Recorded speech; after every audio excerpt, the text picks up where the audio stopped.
আজ পাশের গ্রামে তার এক ছোটবেলার বন্ধুর বিয়ে ছিল। সেখানে কবজি ডুবিয়ে খাওয়া দাওয়া আর আড্ডার পর যখন সে বাড়ি ফেরার জন্য বার হল, তখন রাত প্রায় 1:30। তাড়াতাড়ি বাড়ি ফেরার জন্য সে গ্রামের শর্টকাট রাস্তাটা করল। দুপাশে বাঁশবন আর মাঝখানে একটা সরু মাটির পথ। চারপাশ নিঝুম, শুধু ঝিঝি পোকার ডাক শোনা যাচ্ছে। মাঠের মাঝখানটায় আসতেই আকাশের নাকে একটা বিদঘুটে গন্ধ এলো, ঠিক যেন পচা মাছের সঙ্গে ভেজা শ্যাওলার মিশ্রণ। সে ভাবল, মনে হয় কোনো মরা জন্তুর আশেপাশে পড়ে আছে।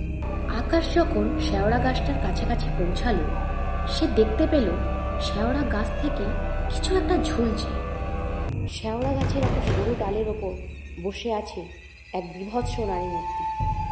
পরনে তার টকটকে লাল শাড়ি, চুলগুলো লম্বা। হঠাৎ সেই নারী মূর্তি আকাশের দিকে তাকালো। তার মুখ বিকৃত, চোখ দুটো আগুনের মতো জ্বলছে। সেই নারী মূর্তি ফিসফিস করে বলল,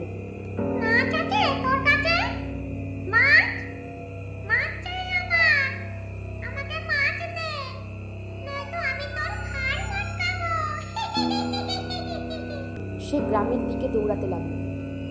তার মনে হলো আজ তার শেষ দিন।